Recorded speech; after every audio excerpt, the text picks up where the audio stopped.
Good day, everybody. I'm J Pinkert with your tradingroom.com.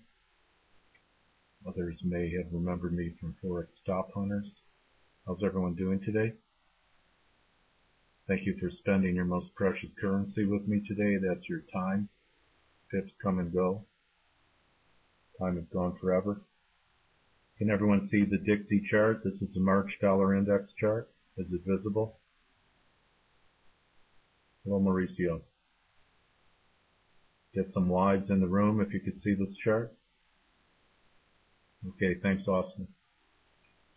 Okay. Archiga was asking me before the webinar began if I was a dollar bull. And I would say yes, but not quite yet. And I'm basing that view upon what I think is going to happen in the stock indexes.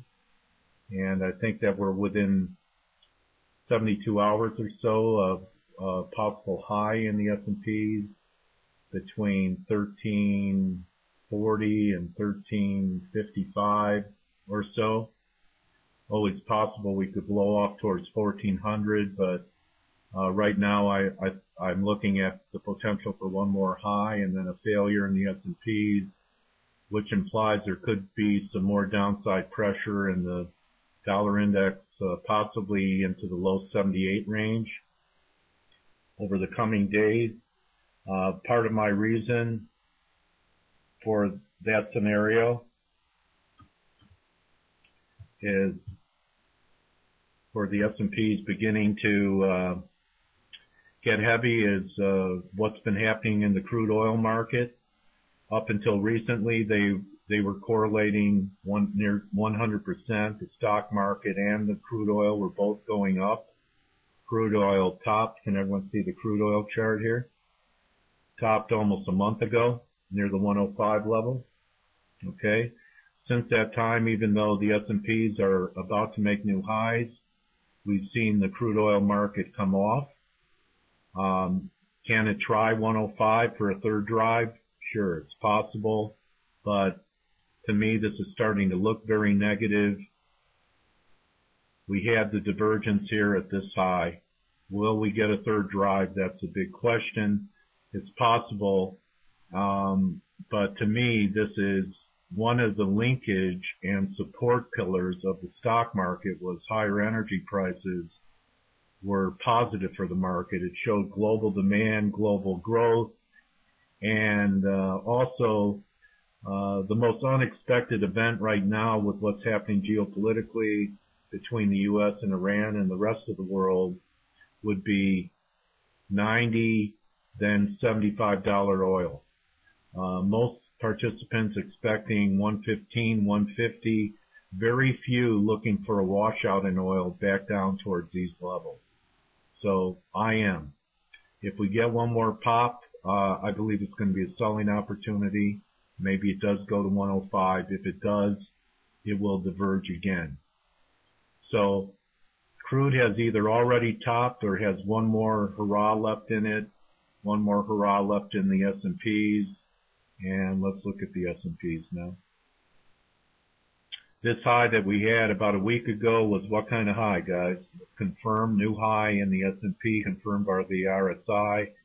As we attack this high now, it is not going to be confirmed. RSI will not take out this exceptionally high reading that we had up here. Looks like it was close to a 90 reading up there. Could the blow-ups continue to 1350 to 1400?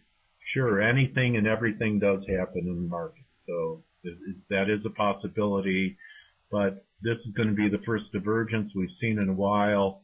You have to be a dinosaur to know about something that was traditional in the industry. It's called the February break. Commodity markets had a tendency to sell off during the month of February. So what I'm looking for is a potential high in the S&P, breakdown in the crude market, and then a decline into the spring time frame. About a 7-week decline from wherever we go. I think there's potential for at least 10% in the S&Ps. 1150 comes to mind, and you can't rule out, we've had how many drives here? 1, 2, perhaps a third drive to complete this formation, a broadening top formation. This to me is a rising wedge. So it depends where you draw your wedge line. But I think 1150 is not an unreasonable target going forward. And during that environment, I think there's potential for the dollar index to rally to the 85 level as long as we hold the 78. The 78 level in the Dixie is my line in the sand. Just waiting for it to come up here. I don't believe we're going to close under the 78 level, but I am looking for new lows. We may as well go right to the pairs now. So you would have expected with what we saw in the crude oil market, what commodities should we watch when we're paying attention to crude? What currency has a strong relationship to the crude market? Right, Austin. So we've had this big break. We've had this big break in crude over the past few days, and this is the best Canada could give me. You know, I tried both of these trades, got out early here, got out in here today. Tomorrow I'm going into the NFP number flat. To me, it has nothing to do with trading. It's a roulette bet, red or black. But it's my contention that, say for example, this is telling me that crude is oversold and we may get one more bounce, but I am looking for reasons to get long Canada.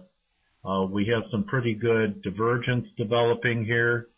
Perhaps we need one more low to give us a 3 drive formation here. Maybe we're headed back towards 55 or the 99 level. You can't rule out, if crude really gets going, that they may want to go for these lows, clean out all the dollar bulls under 98, 94, but action back over this close is going to be constructive back over par 30, par 70. So I think there's a big trade coming. Price-wise, I think we'll know in the next 72 hours on Canada, but I'm looking for buying opportunities. I guess the question is, do we dig in our heels here or have to take out these lows first? If that's the case, and crude really gets going, even to pull back towards 97.60 in here would not negate the bull case that we've had from here. So Canada is on my grocery list, on my shopping list for possible buys. Any questions on Canada?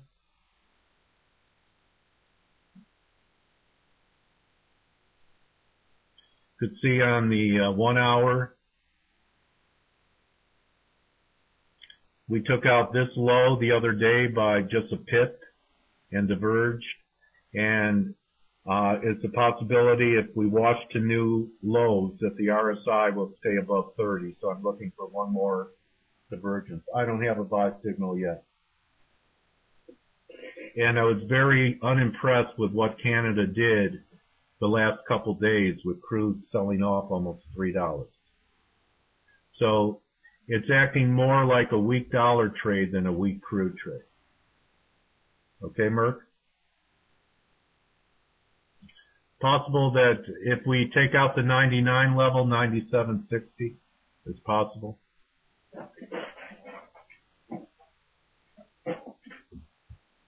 Then I think we'll see 117 down the road. And you're going to be able to basically set your watch to what happens to the dollar based upon what happens to the S&P.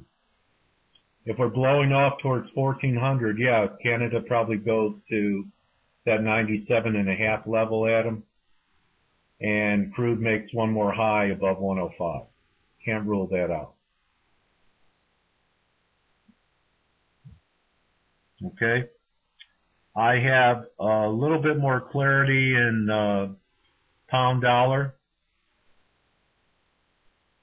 I have targets on the upside of 159.5, 159.40. So again, I'm implying one more push up in the pound. That level 159.40 would be about 78.6 back from this whole decline. So that's where I believe it's going to be a sell zone. Okay. We are already diverging on the 4 hour. We've been diverging for some time. I was early. I thought that we were topping in the 57 or so level. So it's a process. I believe that we're going to have one more push up here in the British pound unless we start closing under 157.50 or so. And anything could happen. But if I'm right about the S&Ps having one more explosion to the upside, one more blow off, one more run, we should get one more push up in the pound to above the 159 level. And at that time, I'm going to be looking for reasons to sell it. Any questions on that? Okay, great. Euro looks like we're going to make a move up towards the 133 level. Back into this zone. We are diverging. Probably still too many bears in here, and you know they already took out the stops here. Maybe they're going to go for the stops above this high in here. So I'm looking for another push up. It's going to sound kind of like I'm being repetitive here, but looks to me like they may want to take out these stops above this high, and that's 132.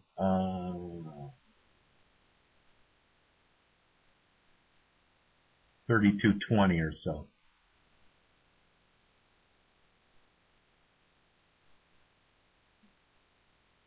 Above these highs. 132.33. So I'm looking for one more push up there in the euro. Any questions on euro? Moving over to the yen, we have very classic divergence here.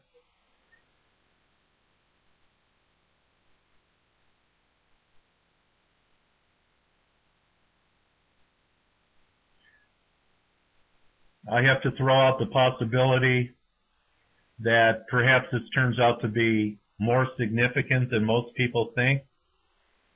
A lot's going to happen over at least a rally back, I think, to 78.90.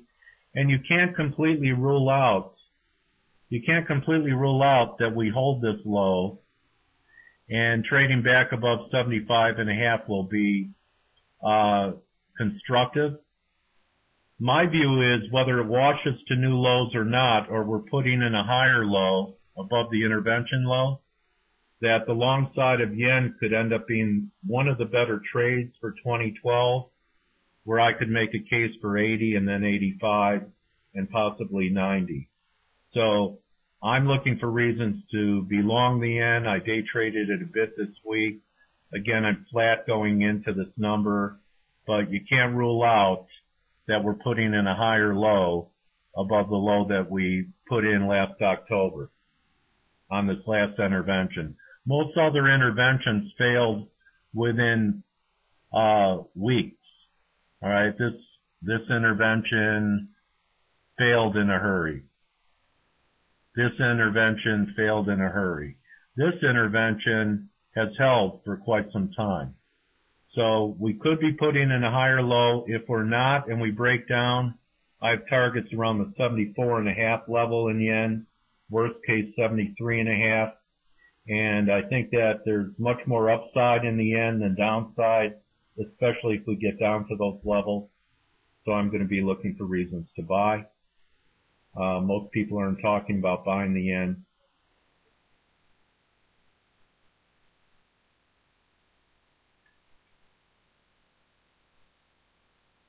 Okay. These are going to be the key currencies that I think there could be huge downside on because they still correlate most closely with the S&Ps. That's your Aussie and that's your Kiwi. 107.50 was one of my numbers, and we got there today before we came off. But I think there's a possibility, if I'm right about the S&Ps, that we push above the 108 level in Aussie. And we've taken care of all the stubborn bears. We took out this high from late in October, was 52.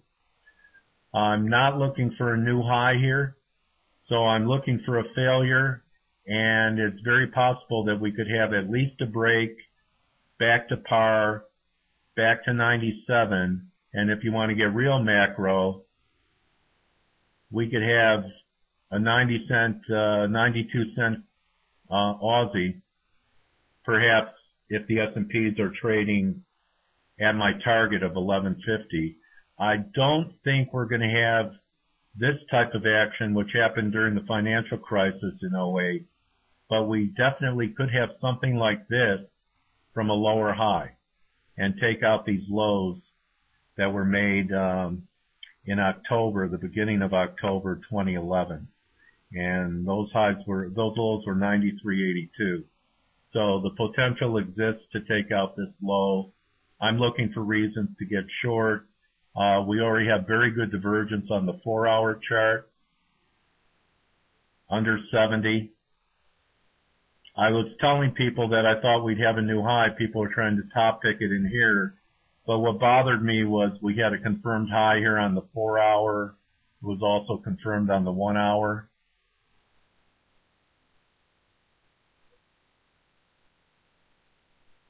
Right here, this high was confirmed. This was a lower high, but pretty stretched, but now we're starting to diverge. Last night's high was a momentum failure. So I'm on the lookout for short, position type shorts that could last 6 to 7 weeks should this February break play out. And I'm thinking Monday, Tuesday as a possible time window for this to unfold. Any questions on Aussie?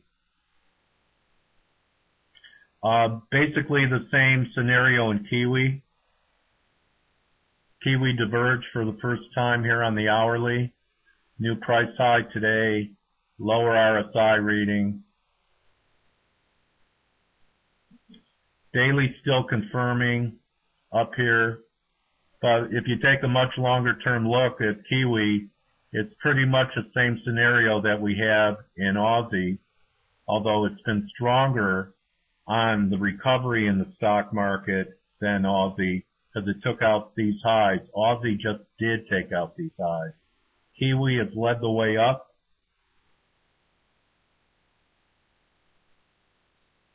I guess new highs would, Austin. And maybe not.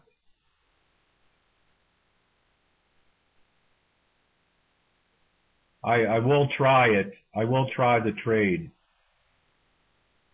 Probably I'm thinking 108.40 or so is my best guess for now. So I have some speed lines drawn for possible targets in the Kiwi should we get going.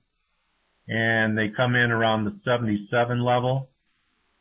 And then for the Super Bears, 72, which would line up with what we were talking about in Aussie, taking out the October lows. This low was made on November of last year. So potential that we shake out and take out these lows and have a 72 Kiwi. So yes, to answer your question, Archiga, I am becoming bullish a dollar again, just not quite yet. I think there's one more shoe to drop. You would think that we would get something substantial in the Swiss. If that happens, I know I was looking for an 84.85 Swiss, but you would think that there'd be one more high if the dollar is going to make one more run.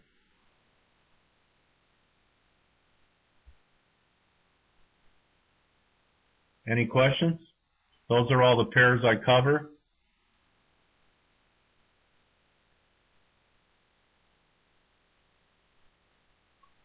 And at the minimum, some type of correction. We've had a 500 pip decline from here. So for us to see 93, 94 again, I don't think you could rule out one more high in a crisis situation like that. Any questions on any of the pairs that I've covered? I know I moved through them fairly quickly. Just to review,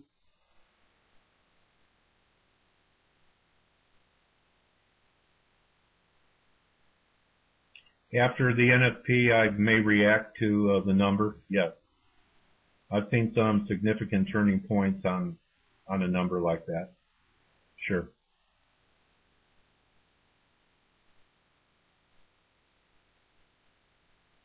Because markets never really trade straight up or trade down. It was a very crowded trade. The whole world was looking for it to, the euro to implode. So really, it's not much of a correction. It's maybe a fib correction, 38% of the recent decline from 142, 16 cents, 85 to 86.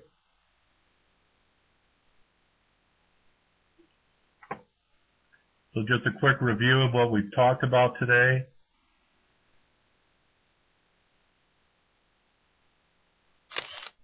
Dollar index. Here's your 60-minute chart. I'd like to see one more push down in the dollar index. I believe we'll diverge.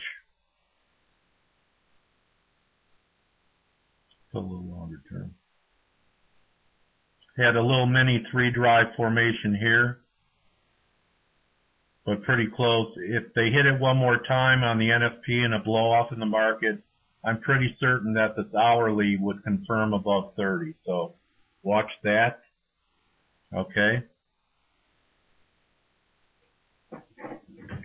The S&Ps.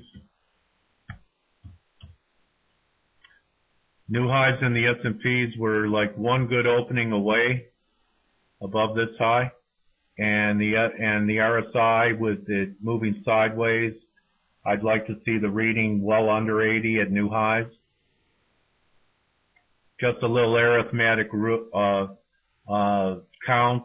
This is about 30 points, so if we take 30 points from today's highs, it gives us about 1355 as a possible blow-off target, about 30 handles from here.